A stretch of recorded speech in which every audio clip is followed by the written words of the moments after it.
성경은 천지창조로 시작을 해서 새 천지창조로 끝을 맺습니다. 하나님 두 번 창조를 하시는 거죠. 두 번. 이제 첫 번째 창조는 이해가 되는데 이 두 번째 창조는 도대체 정체가 뭘까? 이에 대해서 창세기의 에덴 동산과 이 계시록의 새하늘 새 땅의 유사점과 차이점, 이것을 통해서 새하늘 새 땅의 이 정체와 또 그 의미를 함께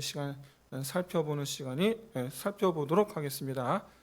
오늘 본문에서 여러분 사도 요한은 새하늘 새 땅을 자기 눈으로 지금 보고 있죠. 그러면서 자기가 눈으로 본 것을 증거하기를 처음 하늘과 땅이 다 사라졌다, 그렇게 말씀합니다. 심지어 바다도 사라졌다, 그렇게 말씀합니다. 실질적으로 요한의 눈에 비친 세상은 완전히 새로운 세상인 거죠. 그래서 우리는 이 새로운 창조가 아닐까, 그렇게 생각하게 됩니다. 그런데 사실 이 새하늘 새 땅, 이 새하늘 새 땅은 엄밀히 말하면 우리가 살고 있는 이 세상에서 이루어진 일입니다. 그러니까 굳이 비유로 설명하자면 처음 화가가 캔버스를 펴서 캔버스에 색을 칠하는데 그거 망쳐서 캔버스를 찢어버리고 새 캔버스에다가 그리는 그게 아니고, 그러나 잘못 그리거나 망친 그 캔버스를 다시 거기에 새 그림을 그리는 그런 의미로 여러분 생각하시면 됩니다. 무슨 얘기냐? 처음 칠하신 캔버스는 그대로 그냥 있는 거예요. 그런데 그려진 그림은 완전히 새로운 그림이에요. 이런 개념을 가리켜서 우리말로는 가장 적당한 표현이 갱신이라는 표현입니다. 갱신. 그러니까 고쳐서 새롭게 쓰는 거죠. 고쳐서 새롭게. 한 번 더 예를 들면 한 10년 동안 그랜저 XG를 몰았습니다. 차가 이제 많이 됐어요. 한 30km 한번 뛰었다고 생각해 보겠습니다. 이걸 어떻게 할까? 폐차를 할까? 폐차해서 새 차를 살까? 어떻게 할까? 고민하다가 닦고 고치고 칠하고 했더니 더 이상 그랜저라고 할 수 없는 다른 차가 된 거예요. 지금 그렇게 여러분 이해하시면 됩니다. 그런 식으로. 어쨌든 중요한 것은 오늘 사도 요한이 증명하기를 이 새하늘 새 땅이라는 것은 우리가 알고 있는 여러분 지구본, 우리가 보고 있는 그 지구본, 그건 아니라는 거예요. 그 모양은 아니다. 바다도 없다 그러니까 완전히 변화된 상태다. 실제로 이게 새 하늘, 새 땅, 새 것, 영어로 뉴가 되겠죠. 뉴에 해당하는 헬라어가 두 가지가 있어요. 하나는 네오스고 하나는 카이노스인데, 이 네오스라는 것은 시간이나 기원에 있어서 전혀 다른 새로운 겁니다. 아예 새로운 거예요. 카이노스는 본질이 완전히 새롭게 바뀐 거예요. 그 자체는 그대로 있고, 그런데 그것 자체의 본질이 완전히 바뀐 거예요. 우리 사람이 여러분 새 사람 되었다, 제가 또 다른 사람이 된 건 아니잖아요. 저는 이명수라는 사람은 그대로인데 내가 알던 그 사람이 아닌 거죠. 새 사람 되었다. 그래서 이 새하늘 새 땅이라는 것은 엄밀히 말하면 창조라기보다는 갱신이다, 새로워졌다, 이렇게 말하는 것이 의미적으로 더 맞다, 이렇게 말할 수 있을 것 같습니다. 여러분, 이 갱신이라는 단어가 많이 쓰이는, 실생활에 많이 쓰이는 분야가 이제 보험이 아닐까 좀 생각이 들어요. 그런데 이 보험 계약 내용을 갱신할 때 여러분 어떻습니까? 갱신하면 더 좋아집니까? 아니면 안 좋아집니까? 갱신하라 그러면 일단 돈은 더 내더라고요. 일단 돈을 더 내야 돼요. 아니면 혜택이 줄어요. 그래서 보험 계약 갱신은 안 좋아요. 마이너스 갱신이에요. 새롭게 됐는데 안 좋아. 그렇죠? 그런데 여러분이 에덴 동산을 갱신한 이 새하늘 새 땅의 모습은 여러분 마이너스 갱신일까요? 플러스 갱신일까요? 새롭게 하신 이 세상에는 처음 하늘과 처음 땅과 바다를 더 이상 찾아볼 수 없는 완전히 새롭게 하신 그런 세상이다. 좀 이게 이해가 안 돼요. 왜 이해가 안 되느냐? 여러분 왜 굳이 처음 땅, 처음 하늘, 바다를 왜 굳이 없애시는 걸까요? 그냥 이 상태 이대로 있으면 안 되는 걸까요? 여기는 여러분 엄밀히 말하면 영적인 의미가 있습니다. 바로 사단의 자취를 하나님께서 완전히 지우셨다는 뜻이에요. 그러니까 새하늘 새 땅이 필요한 이유는 뭐냐면 우리가 거하는 것을 더 아름답게 하기 위해서라는 의미라기보다는 제일 우선되는 것이 사단 마귀 자취를 흔적을 없애기 위해서이다라는 거예요. 여러분 아시다시피 사단은 하나님의 자리를 빼앗고 싶었기 때문에 처음 사람을 미혹해서 그 처음 사람을 하나님으로부터 떼어냈죠. 그리고 이 사단 마귀가 그 사단이 사람에게 그리고 더 나아가 온 세상에 아주 강한 영향력을 발휘하게 되죠. 죽음의 권세를 가지고. 그래서 사단의 권세를 두려워하게 하므로 여러분 우리 그리스도인들이 신앙에서 떠날 때가 언제냐면 죽을까 두려울 때예요. 세상살이하면서 내가 죽을까 염려가 되면 하나님을 안 찾아요. 희한하죠? 제 생각에 이 세상살이 하면서 참 근심, 걱정, 어려운 일, 두려움이 찾아오면 그것 때문에 하나님을 찾을 것 같은데 안 찾아요. 정말 마지막 최후의 수단에 도저히 안 되겠어서 하나님을 찾아오지 두려움이 찾아오면 여러분 그때부터 여러분 세상을 방황하기 시작합니다. 사람 만나기 시작하고요. 이것저것 해보기 시작하고요. 참 희한하게 그래요. 마귀는 죽을까 염려하게 함으로 하나님을 찾지 않게 만듭니다. 그리고는 이 하나님의 자리를 빼앗으려고 했던 이 마귀가 드디어 하나님까지 이제 흉내를 내기 시작하죠. 삼위일체이신 하나님을 흉내내는 거예요. 그러면 우리 이제 지난번에 계속 말씀드렸다시피 사단은 어디로부터 떨어진 자입니까? 하늘로부터 떨어진 자죠. 그리고 이제 첫째 짐승이 어디서 올라옵니까? 바다에서 올라오죠. 둘째 짐승은 어디서 올라옵니까?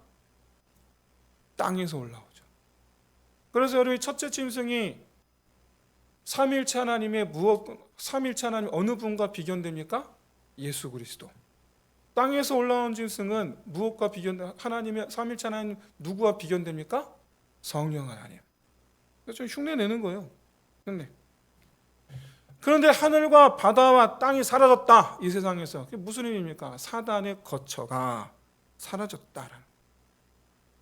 완전히 사단의 자취를 다 지워버렸다는 뜻이에요. 그래서 왜 하나님께서 이 세상을 왜 갱신하시느냐? 왜 새 하늘도 새 것이 되게 하시고 땅도 새 것이 되게 하시고 아예 바다는 아예 그냥 다 지워버리시고 그 이유가 뭐냐?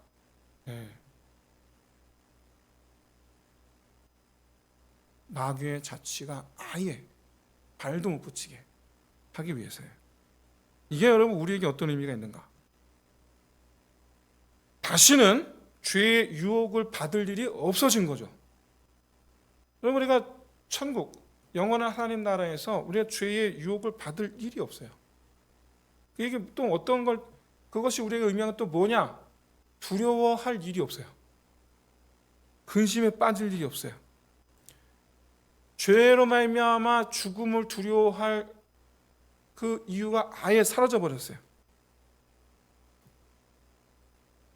자, 그런데 그런 상태에서 이 세상에 없던 것이 생깁니다.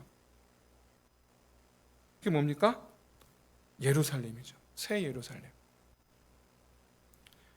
그러면 에덴 동산에는 창세기 에덴 동산에는 건물이 등장하지 않아요. 성전이나 뭐 장막이나 이런 거 등장하지 않아요. 전혀. 대신에 다른 것들에 대해서 자세하게 묘사하고 있어요. 에덴 동산은. 일단 그 에덴 동산에는 4개의 강물이 흐르고 있고요. 그리고 수많은 과일들, 그리고 동산 중앙에는 생명나무가 있습니다. 그런데 여러분, 새하늘 새 땅에도 강이 흘러요. 그리고 생명나무가 있어요. 계시록 22장, 우리가 읽지는 않았지만 1절, 2절을 보시면, 1, 2절을 보시면 생명수 강이 흐르는데 그 강 좌우에 생명나무들이 있어요. 에덴 동산은 동산 중앙에 생명나무가 하나예요. 그런데 새하늘 새 땅에는 생명나무가 줄지어 있어요.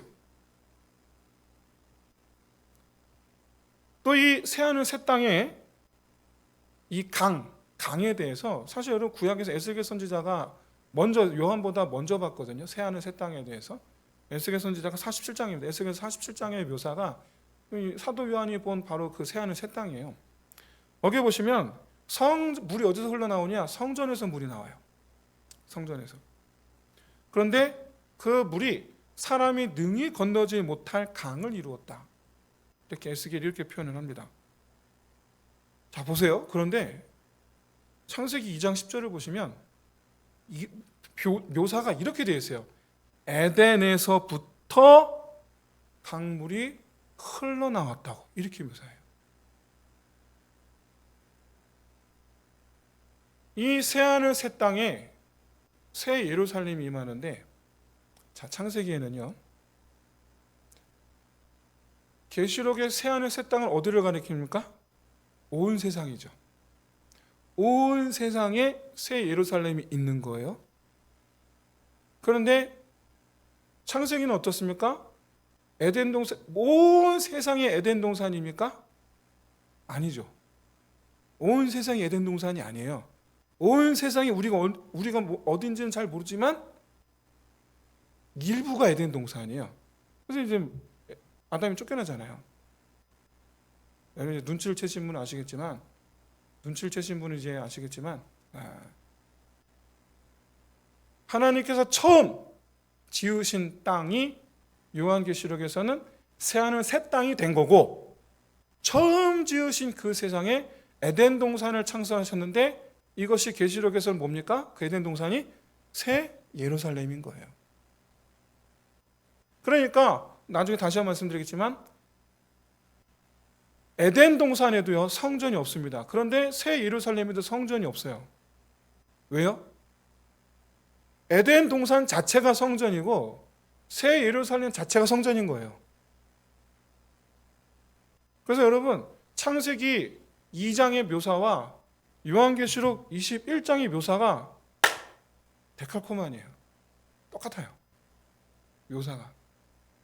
그런데 에덴 동산과 요한계시록의 새하늘 새 땅의 묘사가 완전히 똑같은데 문제는 규모가 달라요. 규모가. 거기에 이제 의미가 있는 거죠. 여러분 새하늘 새 땅에서는 새 예루살렘 성에서 강물이 흘러나오고, 그리고 처음 창조한 땅에서는 에덴에서 강물이 흘러나옵니다. 근데 예루살렘 성과 에덴 동산이 상징한 의미하는 것은 성전이라고 말씀드렸어요. 거기서 생명강이 흘러나온다. 바로 이 다시 목마르지 아니하리라 말씀하시는 요한복음 7장 37절 38절 예수님 말씀하셨지 않습니까? 누구든지 목마르거든 내게로 와서 마셔라. 나를 믿는 자는 성경 이름과 같이 그 배에서 생수의 강이 흘러 나오리라. 이 생수의 강이 상징하는 것은 성령 하나님인 거예요. 여러분, 우리가 목마르지 아니한 삶을 살기 위해선 성전으로 나와야 될 줄로 믿습니다. 성전으로. 그러니까 하나님 계신 곳으로. 다시 말씀드려서 우리의 심령에 이 목마름이 없는 그런 우리의 심령이 충만함은, 기쁨으로 충만한, 평안으로 충만한 이런 삶은 오직 하나님밖에 없음을 믿는 저와 여러분 되시기를 주의 이름으로 축원드립니다. 이렇게 해서 여러분, 생수의 강이 성령 하나님 뜻하는데, 성령 충만한 삶이 보장되어 있다는 뜻이에요. 여러분 지금 보세요. 우리가 지금 늘 항상 성령 충만합니까?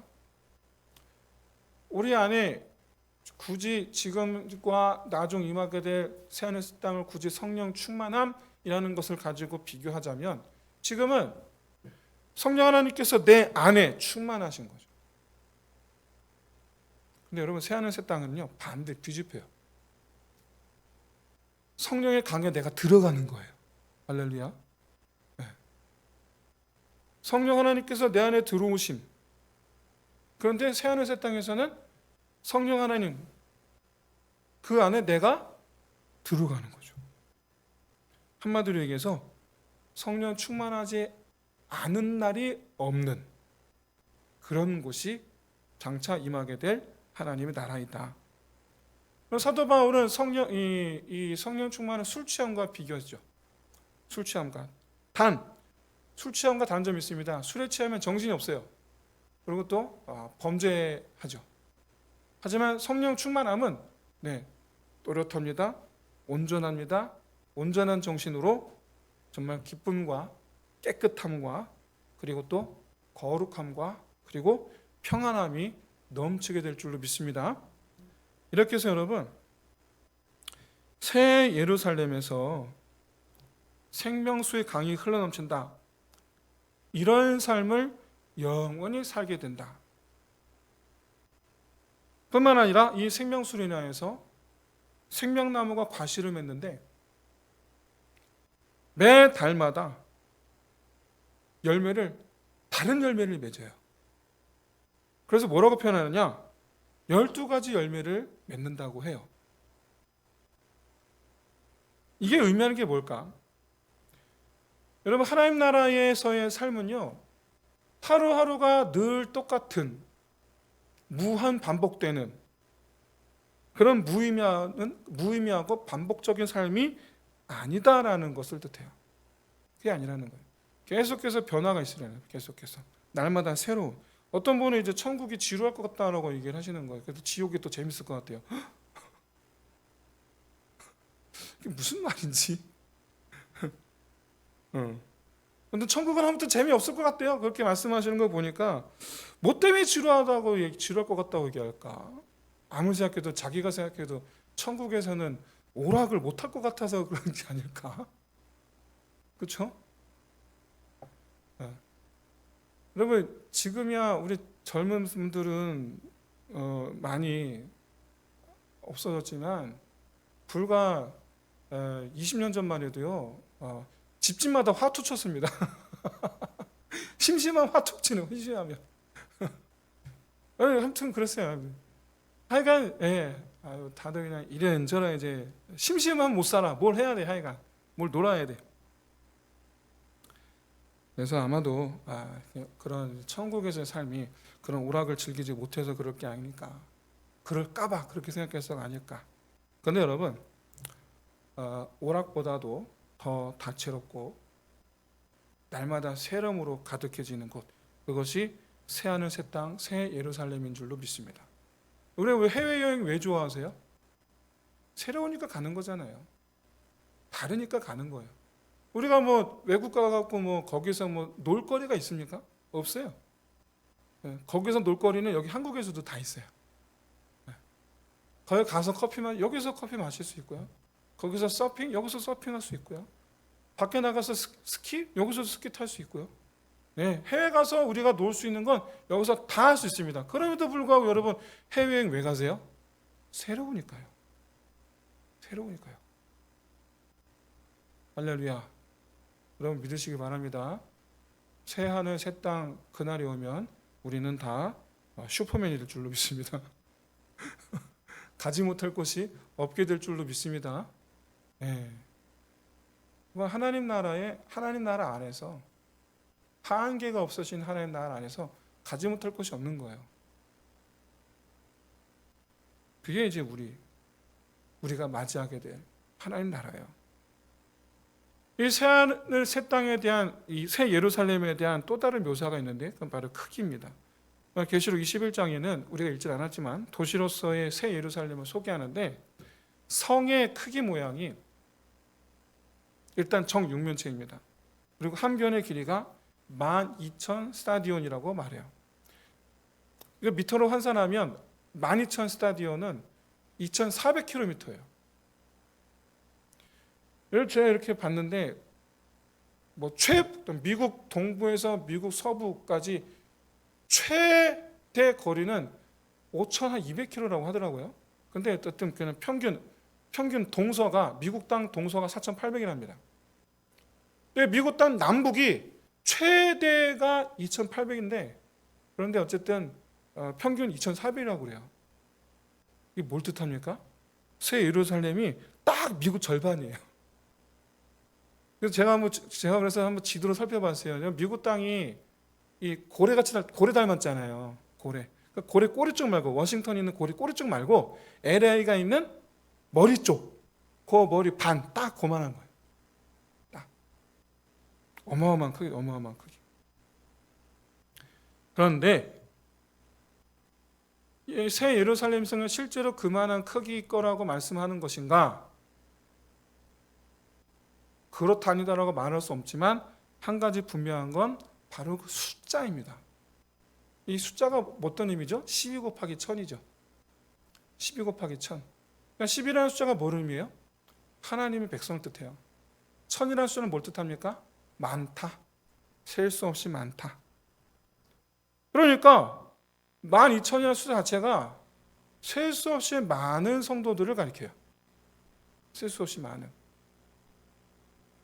그래서 이 예루살렘 성의 크기는 곧 그만큼 하나님의 나라에 세워질 그 하나님의 나라의 성도들이 셀 수 없이 많은 교회가 될 것이다 라는 그런 의미예요. 그렇다면 이게 어떤 의미인가? 사랑하는 성도 여러분, 천국은 나 혼자 외로이 홀로 그 아름다운 곳을 누리는 게 아니고 그 셀 수 없이 많은 이들과 더불어 함께 그리스도와 연합하는 그런 곳이라는 거예요. 그러니까 쉽게 말해서 사랑으로 충만한 삶이 되는 거라는 거예요. 오늘날 우리 현대인들에 있어서 가장 이 문제라고는 할까요? 아니면 겪는 그런 체험이나 이런 부분에 있어서 안타까운 점 중에 하나가 바로 뭐냐면 관계의 단절이죠. 점점점 외로워지고 있어요. 혹시 여러분 아파트 윗집에 누가 살고 있는지 잘 아시는 분 계시나요? 아파트 아랫집이 누구 살고 있는지 혹시 아시는 분 계신가요? 자, 할렐루야. 아파트 옆집에, 우리 집 옆집에 누가 살고 있는지 얼굴 다 아시는 분 계신가요? 가족 구성원을 아시는 분.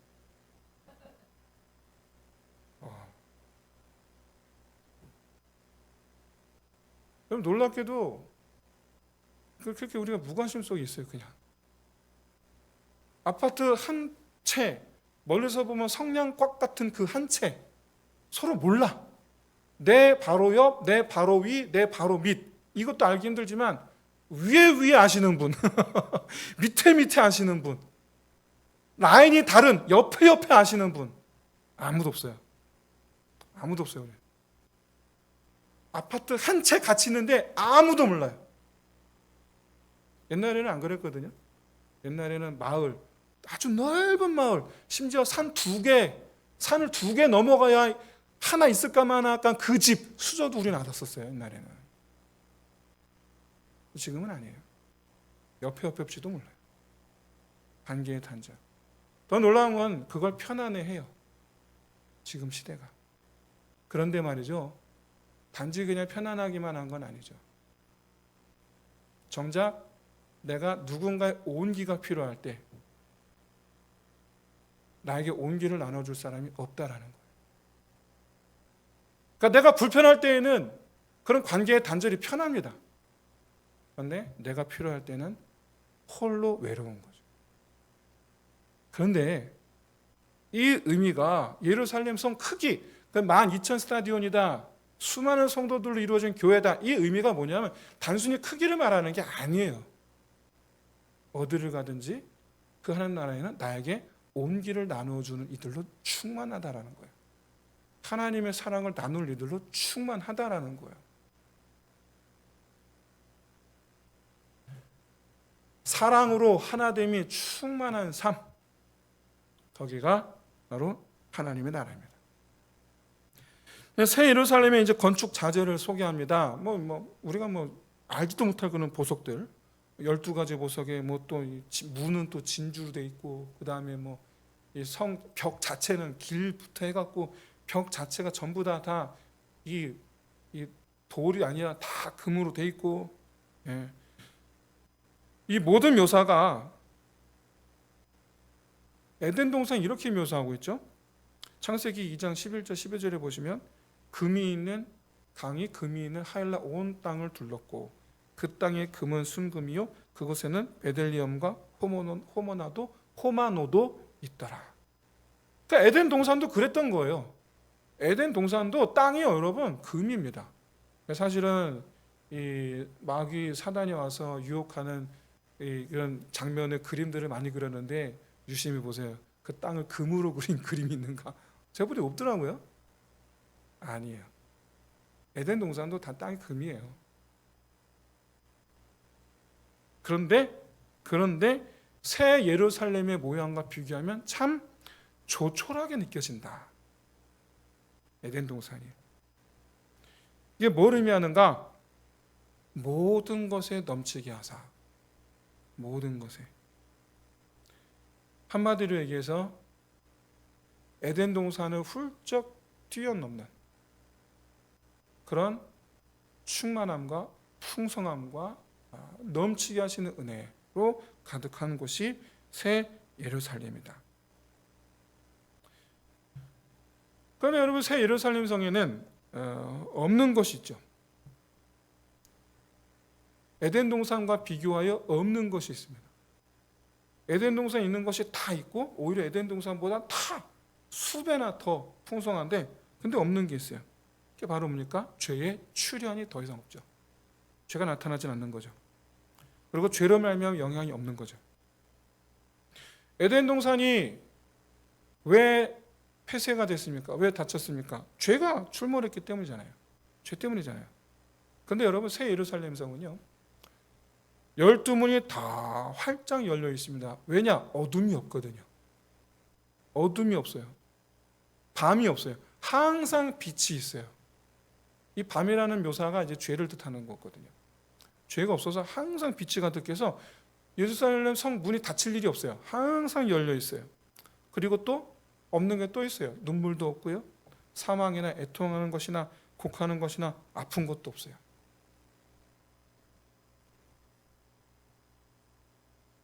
이렇게 에덴 동산과 비교하여 모든 것이 다 에덴 동산과 비교해서 다 그대로 옮겨온 것 같지만 한 가지 없는 것, 바로 이 죄가 없는 것.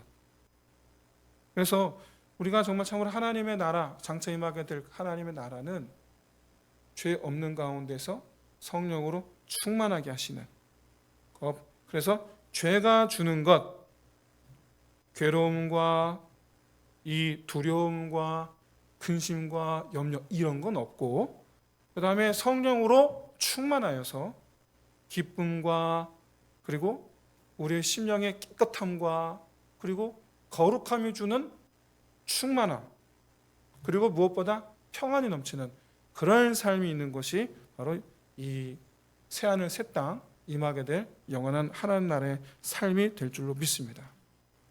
여러분 우리가 이 오늘 본문에 주님께서 사도 요한에게 말씀하신 이 새하늘 새 땅에 대한 이 묘사 가운데에서 우리가 소망해야 되는 것은 늘 새롭고 늘 새로운 삶이 새롭고 새로운 삶이 될 것이다. 나 혼자만의 삶이 아니라 정말 말 그대로 수많은 성도들과의 연합으로 사랑으로 충만한 그런 세상이 되리라. 거기다가 모든 것에 넘치는 하나님의 은혜가 있더라.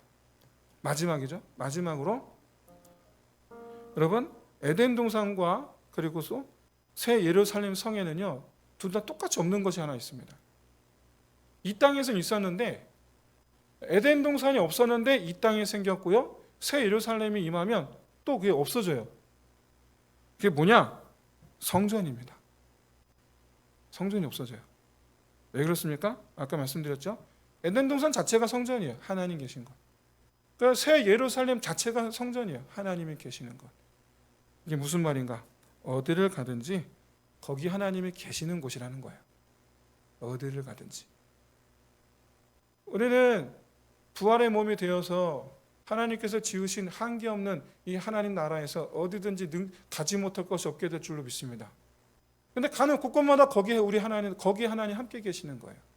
가는 곳곳마다 거기서 성도들과 함께 그 온기를 나누는 거예요. 사랑을 나누는 거예요. 함께 즐거워하는 거예요. 늘 항상 새로운 삶을 살면서 동시에 늘 항상 우리의 심령이 충만한 것. 천국은 여러분 그런 곳이에요. 바라기는 여러분 우리 인생이 끝을 향해 지금 가고 있는 것이 아니라 새로운 시작을 향해 달려가고 있다는 것을 여러분 믿는 저와 여러분 되시기를 주의 이름으로 축원드립니다. 우리 앞에 명명백백하게 기다리고 있는 곳이에요. 몇 년 전에 저희 어머니가 꿈을 꾸셨답니다. 천국을 보셨대요. 요한계시록 말씀에 그 천국이 돼. 하시는 말씀이 가고 싶더라. 꿈에서 깨어난 게 너무 아깝다 그러시는 거예요. 그래서 제가 이상하게 쳐다봤더니 너는 목사가 돼서 그것도 안 믿냐? 사랑하는 성도 여러분, 잊지 마시기 바랍니다. 우리는 끝을 향해 가는 게 아니고 시작을 향해 갑니다. 그래서 소망하는 자 되시기를 주의 이름으로 축원드립니다. 함께 시간 기도합시다. 먼저 두 가지로 여러분 이 땅에서 사는 동안 주님 오시기까지 천국 소망함으로 세상 권세에 대하여 승리하게 하여 주옵소서. 그 나라 누가 들어갑니까? 27절에서 말씀하고 있어요. 생명책에 기록된 이만, 생명책에 기록된 자만. 시간 우리가 그래서 이 세상에서 천국 소망하는 마음으로 이 세상의 권세를 이 세상 것에 대하여 승리하는 우리 자신이 되기 위해서 먼저 기도합시다. 두 번째로 장차 살게 될 그 천국에서 사는 것처럼 지금 이 세상에서 주님과 함께 살게 하여 주옵소서. 이를 위해서 우리 함께 잠시 기도하겠습니다. 할렐루야. 하나님 아버지, 정말 참으로 주님께서 이 시간 저희와 함께하여 주옵시고 은혜 위에 은혜를 더하여 주셔서 아버지 정말 이 세상 가운데서 승리하는 자가 되게 하여 주옵소서. 그리하여 하나님 정말 참으로 이 시간 우리가 새롭게 맞이하게 될 그 나라 그 땅에서 하나님 아버지 정말 영원한 하나님의